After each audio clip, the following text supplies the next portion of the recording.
but also she doesn't intend to become like a famous Mhm. influencer. It Mhm. happens to her quite by accident as she is authentically grappling with her grief and begins to document it in the widow's kitchen, which catches on and becomes something she never anticipated. And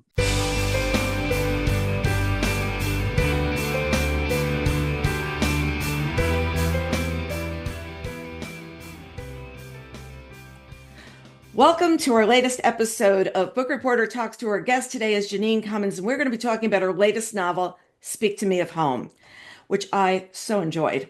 It's a Book Reporter Bets On selection, as was her last novel, American Dirt.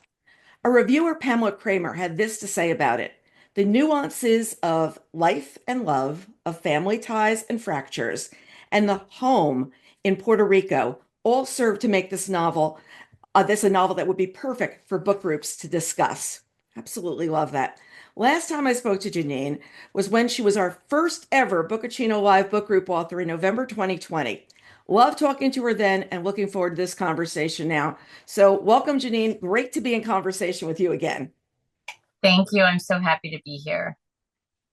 So, let's start with you sharing an overview of Speak to Me of Home. Here it is in all its glory, looking beautiful. So, this is the story of three generations of women in a family that is based on mine. Um, the grandmother character is very much based on my real life grandmother, who was born and raised in Puerto Rico, born into a very well-to-do family. And then when she was a teenager, her father lost their fortune. And Mm, she was shipped out to Trinidad to get a job on a naval base where she met my Irish American grandfather. They got married, they moved together to St. Louis, where they had my dad and his seven siblings. So they had eight kids. Um, so the early circumstances of Rafaela's life, the character in the book, Rafaela, are exactly the same circumstances as my grandmother. Um, and then I got to fictionalize, her outcomes. So the mhm, middle generation character, who is based on my father, is her daughter, Ruth. And Ruth spends her childhood back and forth between Puerto Rico and St. Louis, living in a white community and feeling um, adrift frequently. mhm. And then Ruth's daughter, Daisy, is growing up on the East Coast in modern times and is also rather adrift and goes looking for answers by sort of digging into their family history and trying to reconnect with the roots that were broken Yeah. during that exodus. Yeah, it's just so beautiful because you sit there and you say, "Where am I going with this?" There's got to be a backstory, and to hear the backstory. So the family inspiration was there, like right from the start. Had you been noodling a story about writing about family? I mean, I know you've written a nonfiction book about something that happened in the family, but have you ever thought about it before of what to do? I have, and I think, like, I don't think I could have written it until now because, I mean, for many reasons, but primarily because my dad died in 2016 while I was in the middle of writing American Dirt. Hmm. And I could not have written this book while he was alive. It's too personal. I will say that the generation that my father was, I never heard him utter the word identity in his life. Hmm.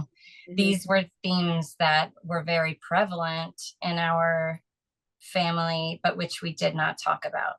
Hmm. And so the sort of deep dive and exploration of those themes would have felt too exposing to do, I think, while he was still here.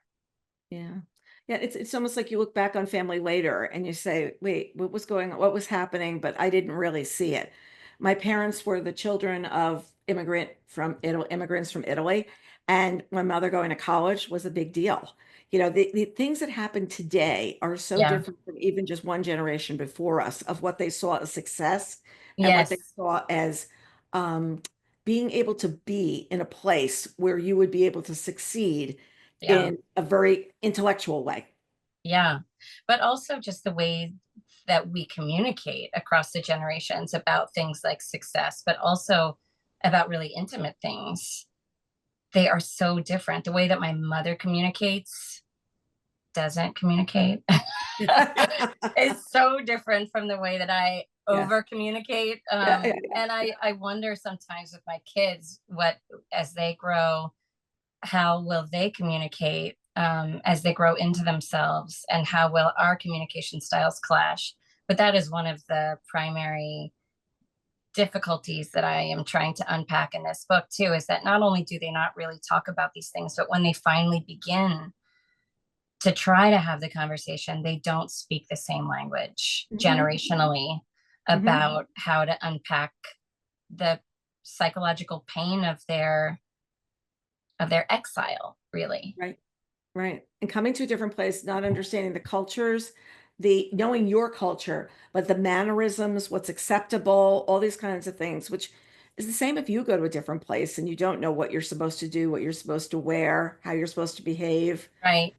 And I And think one of the most painful things for my grandmother specifically was not only that, which was really hard for her, but also finding herself the subject of the bigotry for the first time, hmm. because she grew up in such privilege Hmm. and considered herself to be a very well-to-do, and was a very well-to-do, wealthy woman until she was in her late teens. And she never got over the way that people treated her in Missouri when she had to confront bigotry that was directed at her for the first time. Hmm. She spent the rest of her life sort of going, "Don't you know who I am?" Like, she wasn't so much angry about bigotry existing. She was mad that it was pointed at her, Right. you Right. know?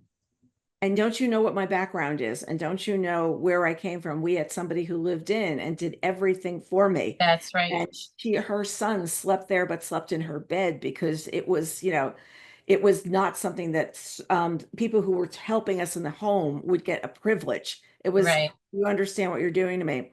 I was also thinking about in my grandmother's generation and yours, they have many more children than we have now, many more. Mm-hmm. Yeah. And here they're just two or three children. Did you purposely keep it small to keep the Yes. writing? Yeah, because I'm sitting there like usually they have like 7 and 8 kids, and now you had to get it Yeah. down now. I mean, part of it was for the writing because it's difficult to flesh out. I mean, my dad had, there were 8 of them. Like, how do you, Mhm. that's, I don't think I'm ever going to write a family with 8 kids.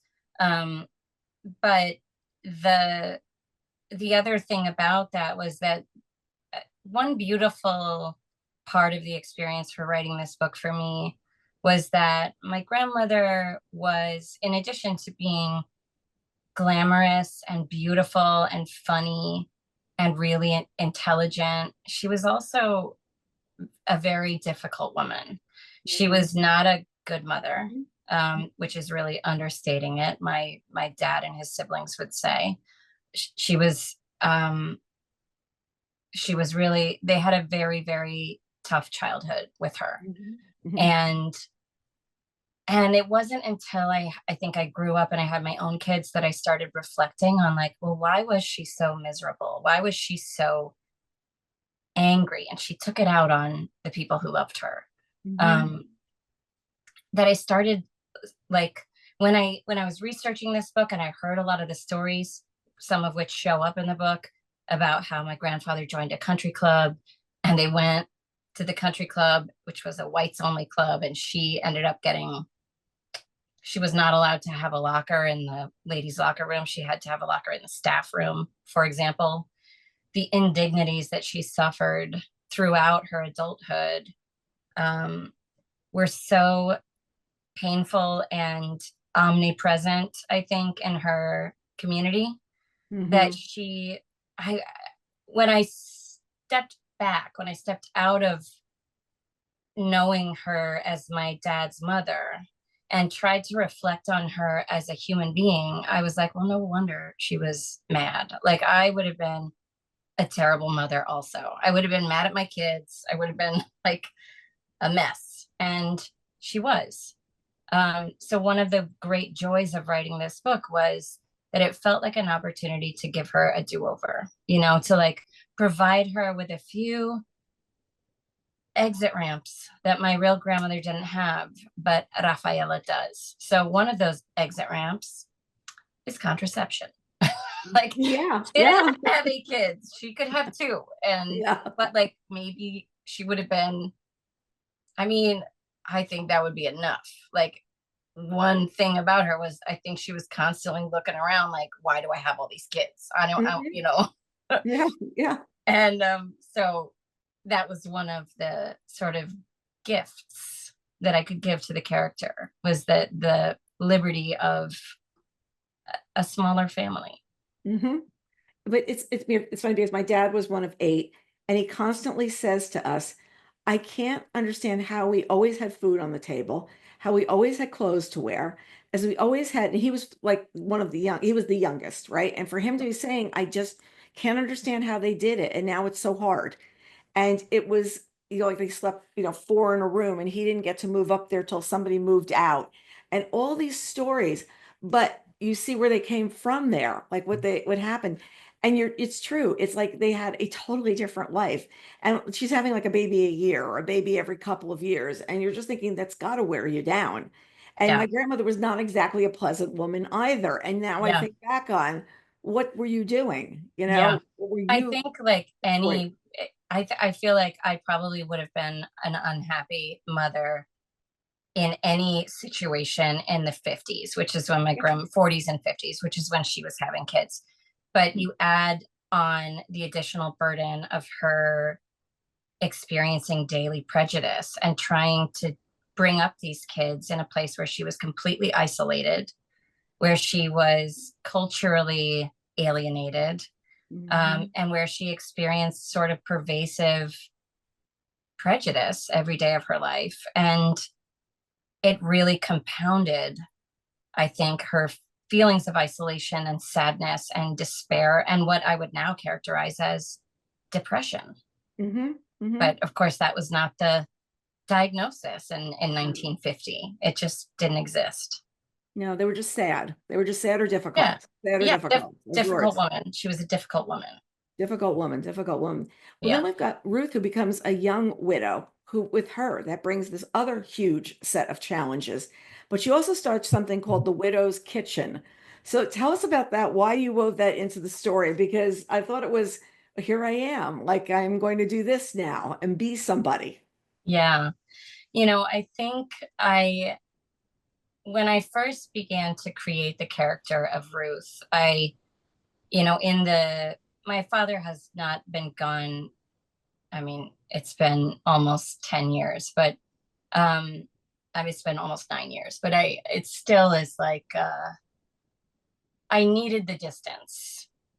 I needed the character that was sort of occupying my father's position in the family tree to be a woman rather than a man.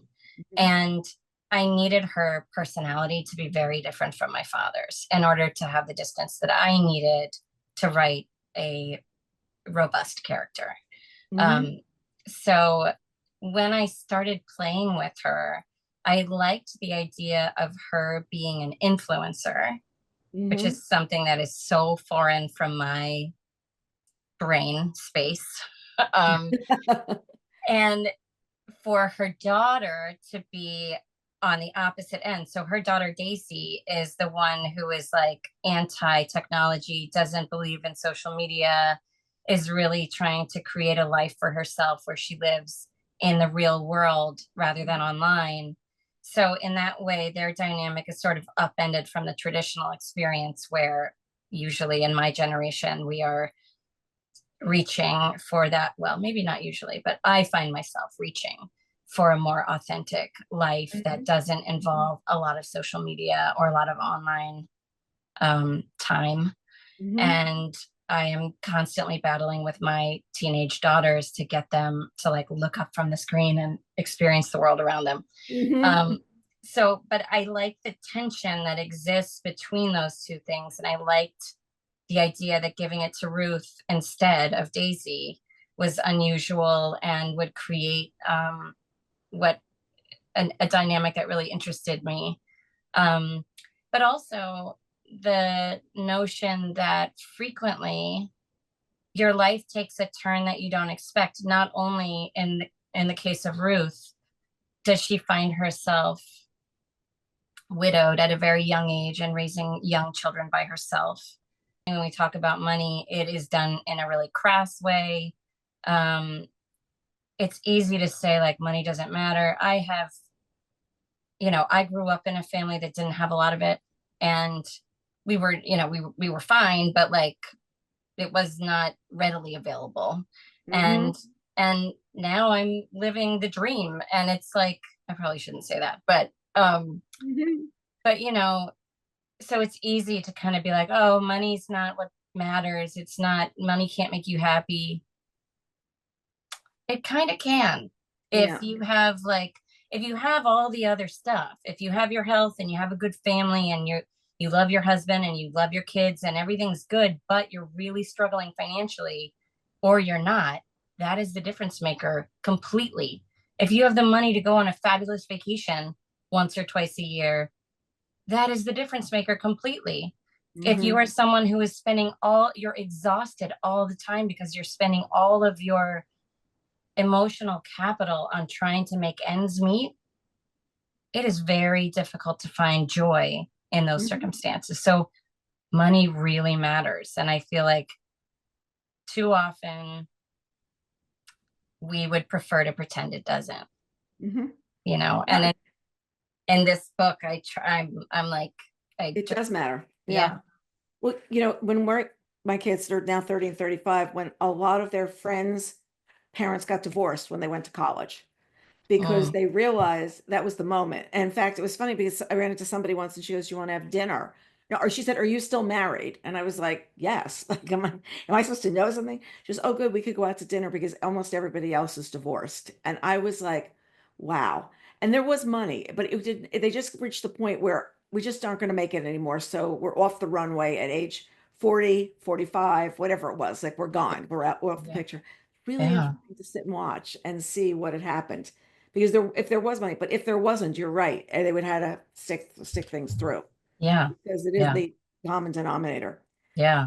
And we do see that the prejudice come through too when Raphael's husband wants to join the country club. He can't wait to have everybody at the club.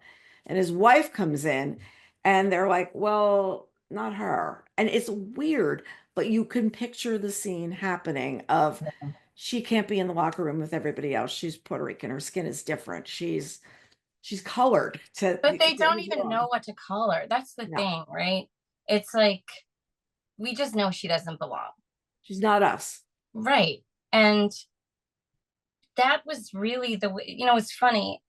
When I wrote the first draft of this novel, Rafaela's mother, who in the book barely has a real name, her name is Mama Mia, Yeah, yeah. and her father's name is Papa Mio. Those were the monikers that we called my dad's grandparents. And I kept them for the book. Um, and she, wait, I've lost my train of thought. Oh no. Okay, it's Is okay. it- Um, Blatant prejudice is what we're going on. Blatant, yes. Okay. yeah. So Mamma Mia has a lot of experiences in her life when they're growing up in San Juan, where, her daughters feel an awareness that even in their very sort of sophisticated childhood, their mother, Mamma Mia, is othered. She is not fully embraced by the community. And so they understand that there's something different about their mother, who is not white European descent. She's not 100% Spanish blue blood. Um, but when I was writing this book, I wrote Mamma Mia in the way that we experienced her in real life, which is that we never defined her race. Mhm. And then we had a sensitivity reader read the book, and she was like, we need to know what. And I'm like, no, you don't. And we had a whole thing about it because I was like very resistant to the idea that I had to define her. And she was like, sensitivity reader said to me, I think it's important that your readers just know that she's not white. If you're not comfortable defining what that is exactly, we can find a way around it. But I don't want them to mistake her for a white lady and then because then all these other things would feel icky and weird. So we Hmm. found a way to make it work. But um, I wanted to write it in the way that we experienced it, which was that it was a thing we didn't talk about. I mean, we were all aware of it. And even in this is a very common thing in Caribbean Latino families. 8 kids, it was a Hmm. rainbow of fruit flavors in that family. Like they Hmm. all look different Hmm. and very different. And one of the things that I didn't unpack or begin to unpack until I was an adult, probably like the last 10 years, if I'm being honest, we always knew that my grandmother, who was not a good mother, was meaner to some of the kids than she was to others. Uh, It did not occur to me that it was because of their color. mhm. Didn't think about it. But Didn't think. now I'm like, she was definitely meaner to the darker kids. Hmm. And so, again, it was not a thing we ever talked about or acknowledged.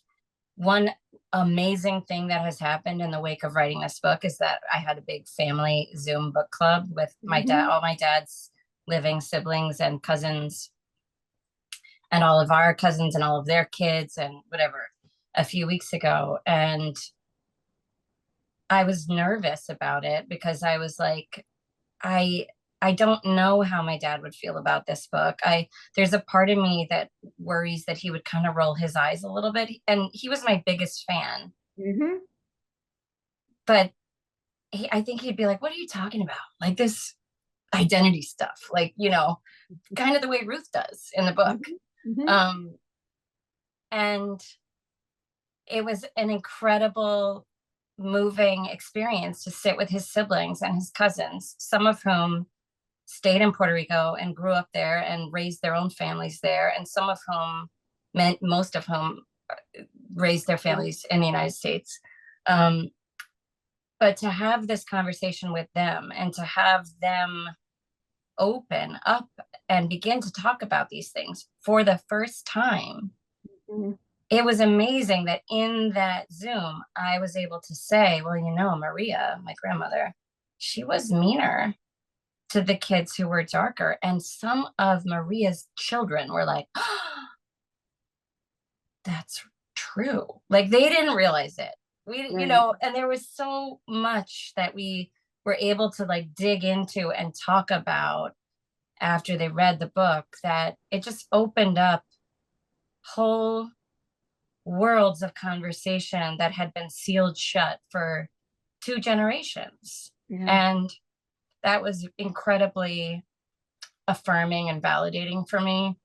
Right. And it also made me feel really excited about the possibility that that could happen for other families, Hmm. like book clubs who read this book, mother daughter book clubs, like that they could maybe start to talk about some of the stuff that they have been sweeping under the rug, Hmm. the way that it has happened for my family. It was Yeah. nice. Yeah, and it's like, well, why was such and such happening? And it must have been an amazing experience to be able to have the whole family or most of the family there having a conversation about your book that they were able to read Yeah, and discuss and bring family into the whole thing. It must have been great. How it long was were you amazing. on? You must have been on a really long time. It was over 2 hours. And then Yeah. I think we spent like the last 15 minutes talking about my cousin Carolina, who just was on The Bachelor. Oh, okay. That was my Yeah, I know favorite part that. of the night. We were like, and anyway, Carolina, tell us about The Bachelor. So Yeah, tell us about what happened there, you yeah, know? yeah, yeah, One thing I see that is your writing is so beautiful. And I'm going to quote this line because I just thought this was one of them. In her old age, Raphaela had begun to grow a realization that she'd behaved as a passenger through most of her life. Things had happened to her with some frequency, but seldom had she made an effort to take control of the wheel and drive the bus herself. And there's so much to think about there because do you feel you have control these days about what's going on in a far better way than, I mean, you get to a point in your life when I always say that when you're in your 20s and 30s, you have the best boyfriend, you have the best house, the best this, and you get to 40 and like, it's really great, but it's really yeah, okay. But the but isn't okay. It's an okay thing to say. And yeah, that's what I feel like she was the passenger the whole time. And then, yeah. I think that Rafaela, I said earlier, one of the great joys of writing her was that I felt like I was giving my grandmother a do-over in Hmm. a lot of ways. And that line that you chose to read was the ultimate do-over. It was like the moment where she is like, I actually can do whatever I want. I am in control. I can fight, or I can leave, or I can. She's not just going to take the path of least resistance. Hmm. And I think, regardless of age, that is a thing that too few people learn to do. Hmm. And I think that it's something, I don't know if it's because I suspect it's because I've had a lot of trauma in my life, but I feel like it's a thing that I have been doing for many years. Is Hmm. like, I never do normal things. My husband will say he tells my kids all the time, the reason I married your mother was because she was the weirdest person in every room. Which is like the greatest compliment anyone could give me. I'm like, I never do the normal thing. Even today, I was dressed to go out of the house, and my 18-year-old daughter was like, "Where are you going in that outfit?" And I was like, "What do you mean? I'm going to lunch and I have an interview." She's like, "That is not what moms wear to the Yeah. mall to have lunch." Um, and I was like, "Yes, it is. It's what I wear." So, but I feel like I'm always an outlier, and that's how I want it to be. I never, even when I worked in publishing, I was in publishing for 10 years. Hmm. I was never the person that I was expected to be. Um, I got into publishing. I was lucky to get in. I didn't go to an Ivy League school. I started as a temp working at Hmm. Penguin Books, and they offered me the job full time. But I frequently found myself in that environment way out of my depth. Hmm. But what I discovered was that the people around me valued that. They were like, because I was a hard worker and I was smart and I was eager to learn, they kind of liked that I was coming from a different place than Hmm. most of my contemporaries.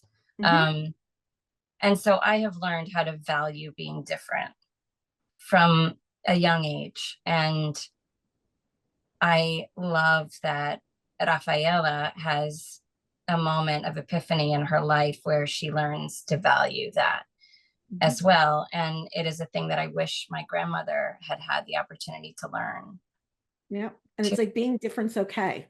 When I first started working at Condé Nast, I lived in New Jersey. I was living home. Didn't have, at the time, the company was pretty pedigreed. I mean, it was pretty pedigreed. It was like you were Jewish or you'd gone to some, big college, usually a women's college, something like that. And I was the same way I am now. It's like I'm sort of brash about saying what I actually think. Yeah. And, I don't sit there. And sometimes I need to learn to couch things better, but I don't because I just say what I really think is going Yeah. on.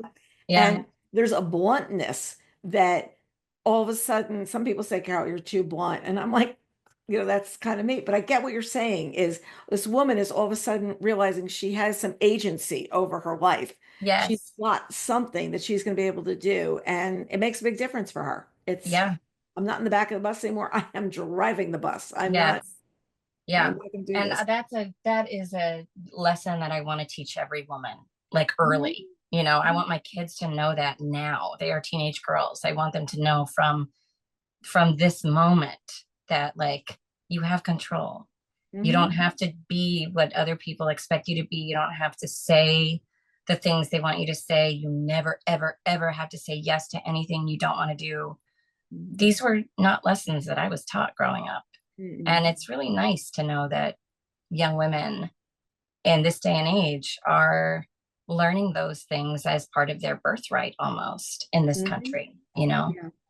What to do? So for Rafaela, her sister Lola, who was unmarried, stayed in Puerto Rico, she seems to have an empty life to her. Like she's just saying, this life is so empty.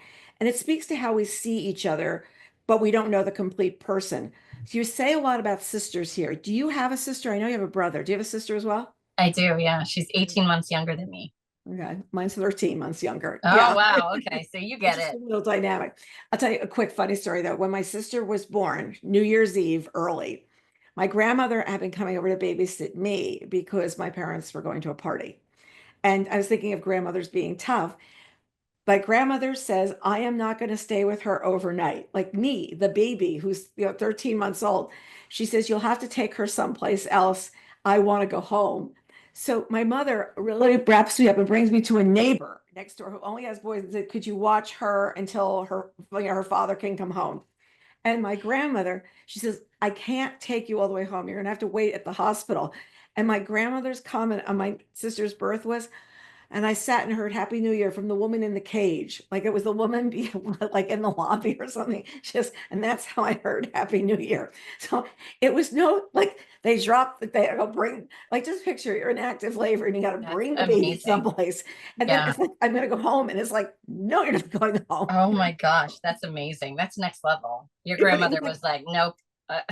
no, I'm not going to do this. But it made me laugh because it was like, yeah, okay, this is what you're going to do. Yeah, really, really funny. But it's Yeah. also, we don't know what people's lives are. Like sometimes I'll say to somebody, like, what did you do this weekend? Like, you live alone. What did you do?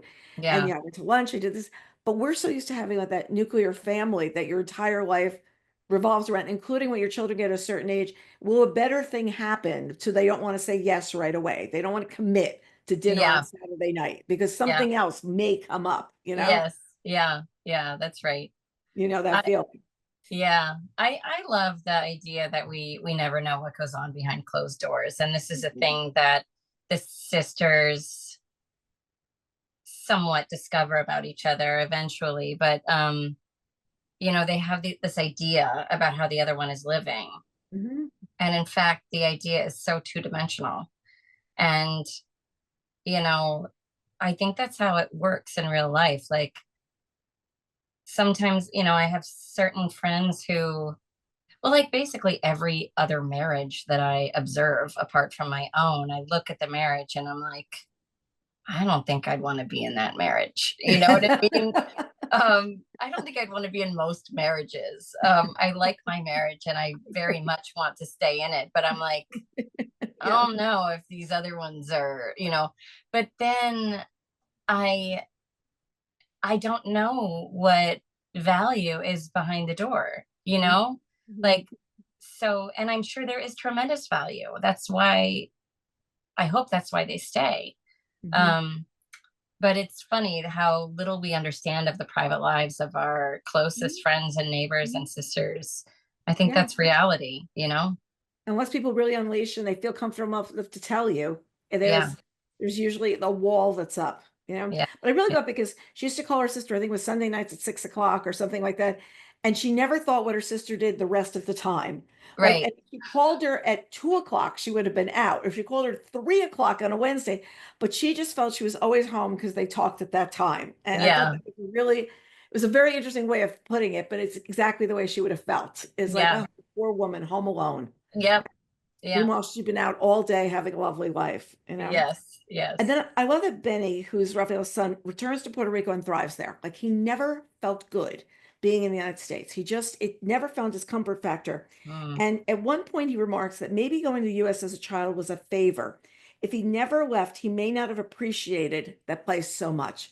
Do you have a place in your life like that you left, like your hometown or something? And when you went back, you're like, I get it now. This was a really great place. It's funny. I think it took me a long time to identify my hometown because I grew up on. My dad was in the Navy. We moved around a lot. I was born in Spain. We lived in California, St. Louis, Maryland, which is where I spent most of my childhood. And then I moved to Ireland for a while, and now I've been in New York for many years. And so, one of the complexities of a life like that is, and people have asked me, like, where do you think of as home? Because the books speak to me of home. And I don't, it's like, I still don't know really. But the town where I grew up is Gaithersburg, Maryland. It is just outside of DC. It's an incredible place, um, which didn't always feel that way to me. I grew up in a very, very diverse place, but the kicker is that it was also integrated, which, Hmm. I mean, New York is super diverse, but not super integrated. Hmm. Um, and so my childhood was like an almost post-racial experience. I was never in a room with all white people or even mostly white people until I went to college. Hmm. Um, and I thought it was normal. And it wasn't until I left there and went out in the world that I was like, oh, wait, there's segregation everywhere. But I was so much more aware of it, I think, than the people around me because it was so different from what I was used to. Hmm. And still, I recognize that as a real remarkable part of my childhood, and the friends and the people that are still in my life from that childhood. Hmm. I treasured, but I think I also had that normal thing that I think most people have, where they're like not ashamed of where they come from, but kind of like, I don't know. I remember going back, there's a book festival now in Gaithersburg Yeah. that's 16 Yeah. years and going strong, and it's an Yeah. amazing event. I went this year. And I remember going back there years ago, and there was a very obnoxious writer there who I will try not to name, but she was terrible. And she was like, ugh, this place, like it's so passe. Like it's like the land of strip malls. And it's really not, but Right, right. I remember feeling embarrassed by it and being like, Hmm. maybe she's right. And it's a suburban place, Hmm. with a super cute little old town downtown and lots to offer. But at the time, I was like, oh, maybe it's embarrassing, and it wasn't until I don't know how old I was then, but I wish I could run into that person now. I would give her a piece of my mind. But Hmm. um, so it was many years that went by before I was like, you know what? No, this place is awesome. And it Hmm. is largely responsible for making me who I am. Hmm. And they are so proud of me. I went for the Gaithersburg Book Festival this year, and the mayor introduced me, and the introduction was so beautiful. It made me cry. I was like, I can't start. I started crying before the event even began. It was, um, but I feel like hometown girl made good when I go back there. And so, yeah, I think that is the closest thing to what you're describing. Yeah, yeah, take me home, take me home, Yeah, yeah, It sometimes takes something really big to bring people together. And here it's a hurricane. And you write a reaction scene. Okay, we have a reaction scene that happens with Ruth before the hurricane scene. hmm, And I really felt that that was so well done because you see a reaction and then you see what was happening with her daughter. So you see the panic and you can picture the mother's panic at that moment. And then you go, and 3 hours earlier or 16 hours or whatever it was, this yeah, is, and this is where she is, and this is what happened to her child. And I thought it was great because it's like that cold open in television. It's a cold yeah, open and then you go to something else. yeah, Was that the yeah. point? Did I get the point right? Yeah, I think so. I mean, I tell you, writing this book was really fun, but one of the really hard things about it was that structure. And when I Mhm. was first writing the book, I knew all these vignettes that I wanted to use to illustrate this thing happened in her childhood, this thing happened in her childhood. And then many years later, we kind of see the echo of that thing. But of course, it's all out of order, it's all shuffled. And And so one really challenging part of writing this book was that I frequently moved things around. Mhm. And and then when I did that, I would pull a chapter from chapter, 27, and I would put it back. Now it's chapter 11. Mhm. And then like a bunch of little plot points would collapse in the structure, and I'd have to go back and try to prop them back up or figure out how to make sure I was revealing things in the right order. It was Mhm. very challenging. Um, but it was really fun. And one of the things about the opening is that I had no idea which opening. There are three openings, really. You get Mhm. an opening from each of the three main characters, and I wasn't sure which one would be first Mhm. initially. I think Mhm. each of the three had its turn as chapter one. Yeah. And then at some point, I realized that it was the most satisfying as a reader to Mhm. have it the way it is now, where Ruth's chapter is chapter one. Yeah. Yeah. I can imagine. I can imagine there's a lot of juggling going on of where, how do I tell the story? At what point do I reveal this? There's a secret that gets revealed that I'm not going to spoil. Did you know from the start it was going to happen on the pages of the book, like from the beginning? Did you know, or was it, wait, that'd be a really great idea? I think it came later. Yeah, no, I definitely didn't know, actually. I don't know when in the writing process that occurred to me as an interesting reveal, but it was Very well, plausible, interesting, and very plausible. That's the whole thank thing. you. Thank you. I think I probably knew when I was like sort of halfway through the first draft that that was a thing that made sense Mhm. and that I liked. So, but it definitely, I'm not a writer who works with an outline, and Yeah. I know a lot of writers who they work with just the ending in mind. They know the ending when they begin Mhm. and they work right toward that. That's not how I work either. I tend to come into a story. The gateway for me is usually something that I'm mad about. Like I have an axe to grind and I'm like, I want to, it's something that I feel like we're doing wrong in the way that Mhm. we are talking about or not talking about certain things. And I want to draw people in to engage them in the dialogue that I feel is not, that I want to direct attention to. Mhm. That tends to be how I come into each story, with a totally ulterior motive. And yeah, and I write from there. And then often I am surprised by what develops on the, and I usually, as a beginning, I have a sense of the characters. Mhm. Okay. And then the plot is the part that I have to work really hard on and think very carefully about. It doesn't evolve naturally for me. That is the element of craft for me that requires the most attention. That's the interesting thing of putting it, because some people it's character, sometimes it's dialogue, sometimes, but for you, that's what the challenge is. That's the challenge is Yeah. story. Building story in the right way to reveal the story. Because if these Yes. pages, if these chapters were shuffled, a lot of them could be shuffled, but it Yeah. wouldn't be the same story. If Right. you where the reveals happen and where if you knew this reveal here instead of here, it'd make a whole different, but you'd have to have a whole other thing happening in the book. But if Yeah.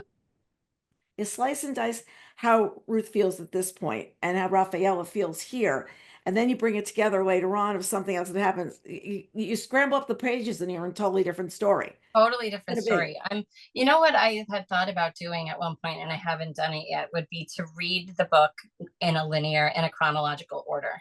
To Mm, like read the chapters yeah, actually as they, like from 1952 in San Juan all the way to 2023 back in yeah. San Juan, to read each chapter totally out of order, and to see how it changes the book. But I haven't Mhm. done that yet. It's like, who has time for that? But No, you don't have, but you know, it's an interesting thing to bring up if you're in a book club and say, if you yeah, shuffled this, how the story would have been different. Like if you have knowledge early of there's going to be a death in the family, there's going to be the hurricane, there's going to be this, you'd have your suitcase packed, you'd be on you would on be on a commercial flight. You'd be doing all these things in a different order. And yeah, it's kind of interesting because in life, if you knew some things ahead of time, boy, would that be easier. Boy, yeah, if I knew what I was going to do, it'd be so much easier for me to make it some things not happen and other yes, things be much more fun, you know? that's right, that's right. But there's something about the withholding that echoes for me the way we experience real life, you Hmm. know. Hmm. The holder of the secret is holding that secret for a reason, and if we are the people in her life that she's not telling that secret to, we don't know it until she tells it. So Right. we make all these decisions without all the information. And I like, I don't think we get to experience fiction in that way very often. So Mhm. I like the way, even though this was a very challenging structure, and I know it was very challenging to write, and maybe it's challenging for readers as well. I don't know, but I think that I like the way it functions, though. I think it's really, really interesting. If you could show everybody the family tree, because I have a gallery, but you've got a prettier one of a Yeah, family tree of the family, because you really want to keep everybody straight. And that's gorgeous. And it shows that's where, so pretty. when everybody came in and out and Yeah. with whom you're going to need it, folks. I'm going to be honest with you. At the beginning, you are going to need this. Yeah, I think that once you get sort of Yeah. maybe a quarter of the way in or a third of the way into the book, it switches, it like drops in and you get the rhythm and it's automatic. But those Right. first few chapters, the family tree is very helpful because it's a lot of characters. And it's Even if Ruth they and weren't, Raphael. Yeah, yeah, yeah, even if they weren't out of order, it's a lot of characters, a lot of love interests, a lot of very debonair gentlemen traipsing across the pages of their lives, and trying to keep everybody straight across all these decades is a little challenging at the beginning. So I think the family tree is really helpful. And Ruth and Raphael are both starting with an R. Both I starting. know, you know, Funny. I almost changed Ruth's name at one point because of that. I felt like it was tricky for me. But then there's a moment in the book where that depends on her name being Ruth. And Mhm. I loved that moment so much. And I was like, she's Ruth. That's who she is. I have to keep it. And To make the yeah, family tree bigger. Just make the yeah, family tree bigger, yeah, everybody. yeah. You really do. Was there one character who was your favorite to write when you settled in? I think it may have been Rafaela. Mhm. Um, for the reasons I've enumerated previously, it felt like giving my grandmother a second chance and like maybe do it better. But also, what's funny? Maybe not in writing them, but I recently listened to the audiobook version, Mhm. which I loved. And we talked a lot about the three main female characters in this Yes. conversation. We have not talked at length about there are five, they're secondary characters, male characters, Mhm. um, in the book who are all pretty important. They're pretty pivotal.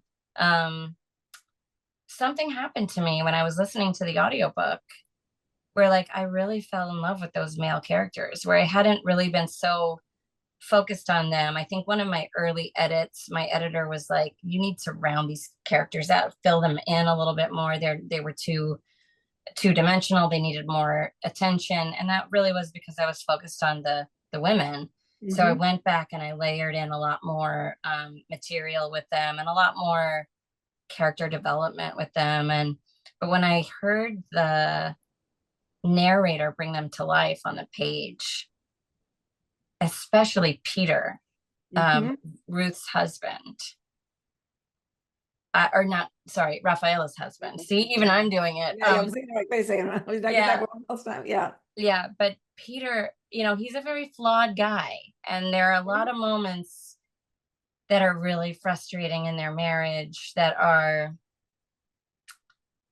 tough, but also he's within the parameters of his generation and the expectations that are sort of placed upon him. He does a really good job of being like a dad, and Mhm. he loves the people in his life and he's doing his best, I think, which is frequently not good enough. Mhm. Yeah. But when I heard the narrator read him, I was like, oh, I love this guy. I love him. And I had a similar experience with Candido, who is Mhm. another male character who I Mhm. don't even know Character. how to Yeah. describe him without giving stuff away. But you know, he's someone that I really also, I think maybe I have a crush on him. Yeah, you did a good job of writing him. Like I really felt like he was in the room. And even writing early him and whatever, you saw something there. That's Saying great. big trouble. Yeah. Um, So who sees your book first when you finish it? Does your editor, your agent? Who do you go to first? Or do you have friends that read? I have some friends that read first, and then my agent is the first person after it gets through the couple rounds of editing that I do just with friends' eyeballs. It goes to my agent first. Hmm. Um, and he's a very broad strokes kind of guy. He's like, yay or nay. And Yeah, he really never says nay. He's like, yeah, this is great. It's ready to go. And we go from there. right. Then go to the editor and see their comments. And I believe what Barkley says, like going to the doctor and find out if you're going to live or die. It's like, is it live or die? Like what's going to Yes. happen, you know? Yes. So the title, Speak to Me of Home, was that always the title? No. No, it was the title. Um, yeah, it was. I'm not gonna say what the working title Okay. was because it's too, I'll get in trouble. I'll tell you Okay. offline. But Okay. it this title was really hard to come up with. It was Okay. like Working the uh show. it was many iterations of something with the word home in the title, and then lots of ideas that were just really terrible.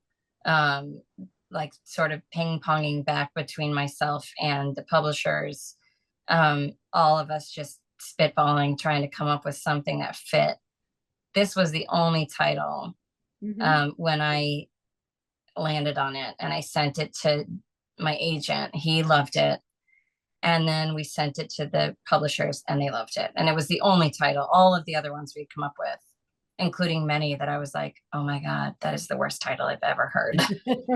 Very scary. You finished writing Yeah. this really great book. We've got the whole thing packaged, and now, like, what are we going to call it? Yeah. Okay. Yeah, da da Yeah. da. The cover's stunning. And I know that you had an outfit that somewhat matched this when you were on tour, which I thought was the fashion part of me loved every single second of that. Listen, Carol, I had like many outfits that matched the book cover. I had like my whole tour was like, I went to Rent the Runway and I got like, I basically was like every yellow dress with red flowers on it, I rented for the tour. I matched my book cover from coast to coast. Well, it's so funny because so many authors have said Rent the Runway is the way to go because they Hmm. said then you can wear something different every day as opposed to the same outfit. And I'm like, That's right. I really? feel like they should be paying me or Yeah. us writers because we're like, I mean, I'm all about it. And you could sit there and go, and this is from Rent the Runway. It's number 138. If anyone would like, it really would be funny to do a piece on authors and Rent the Runway. Oh, I've got to Would figure out be. where that could go, you know? Yes. Yes, Yeah, totally. where it I could love be. it. Totally do. Totally do. So the narrator is, let's see, it's Almarie Guerra. Is that her name? How do Yes. you pronounce it? Guerra. So Yeah. did you know her voice right from the beginning that you wanted her?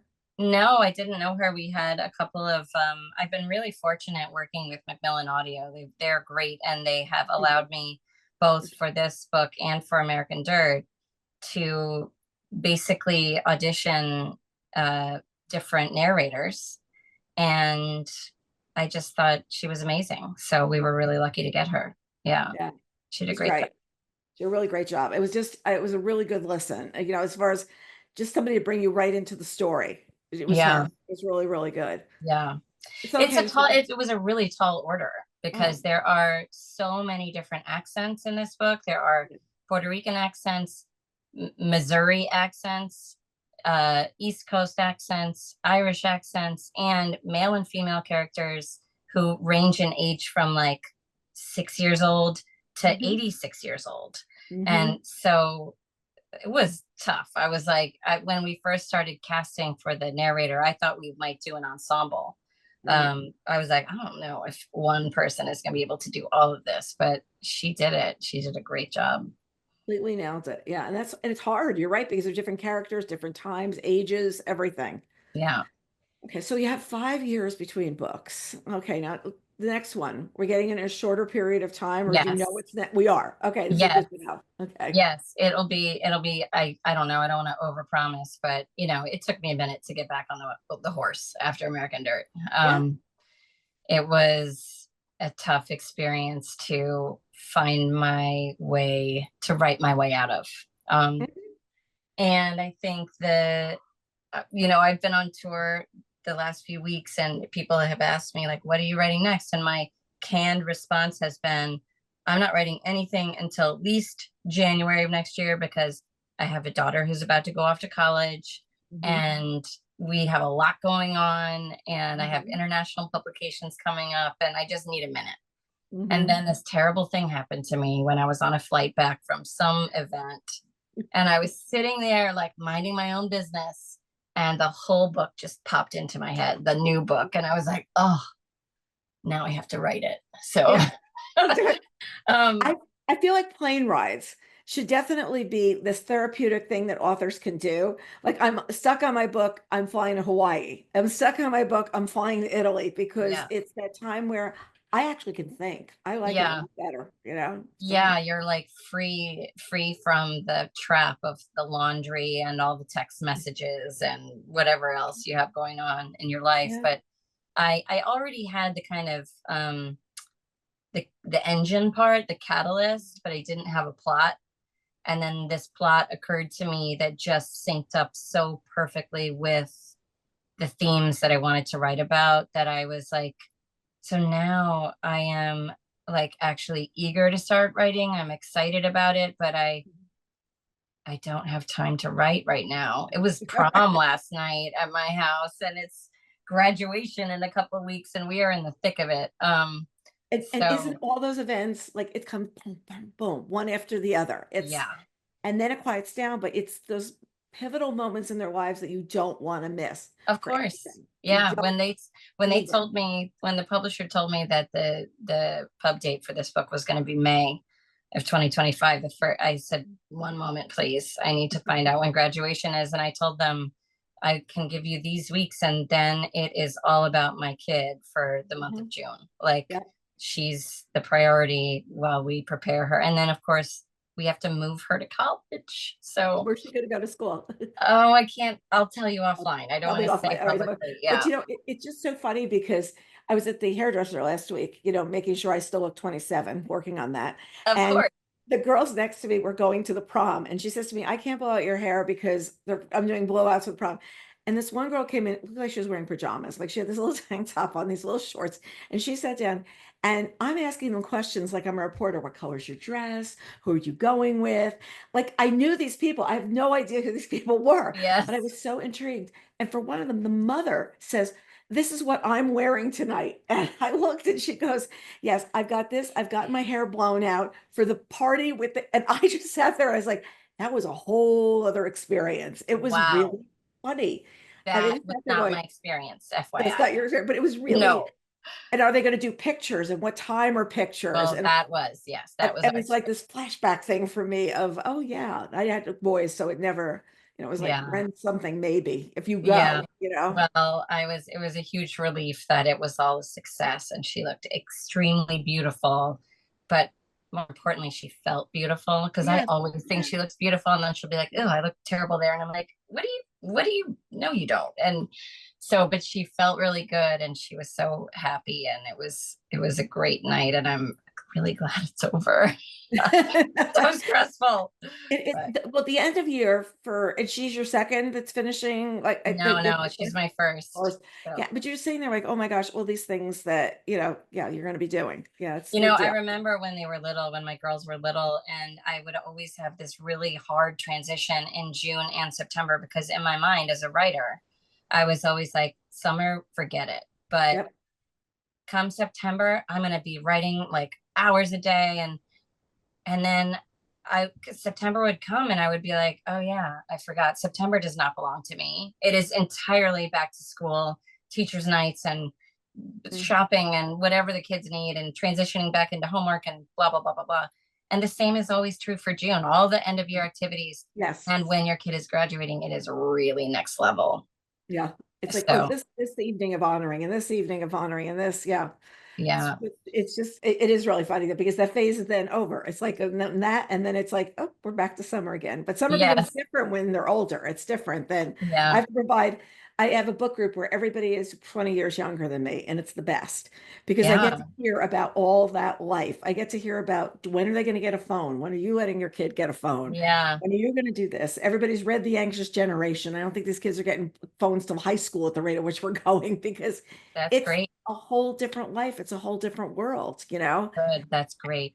It's really, yeah, because it becomes I think that a lot of people are reading and figuring out what to do, based on what they know now about what's going on. And this one girl sitting next to me, he's the second person getting blown out, was talking about something that happened to her on social media, and I'm hearing the whole thing going on. So, and your books, the time that this book took place, there's one other thing, is there was none of that really involved. You were on a rotary phone dialing to Puerto Rico. It's not like you were on your cell on WhatsApp the whole time.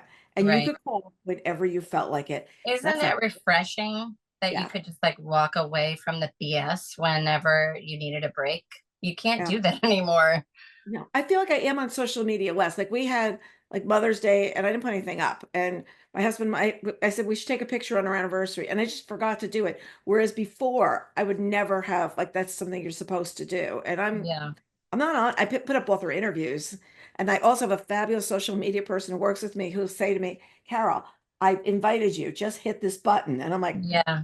way I want it? Yeah. Yeah. No, I think Ann Patchett has taught me a lot about how to be sane in the world that we're living in now because she just doesn't engage at all. She's like, and it has liberated her to say what she thinks because she's like, Mm-hmm. I don't, if there's fallout, I don't know about it. I just say what I actually think. And then people can do with that whatever they like. And so I have really taken a page from her playbook. And I do post now on social media.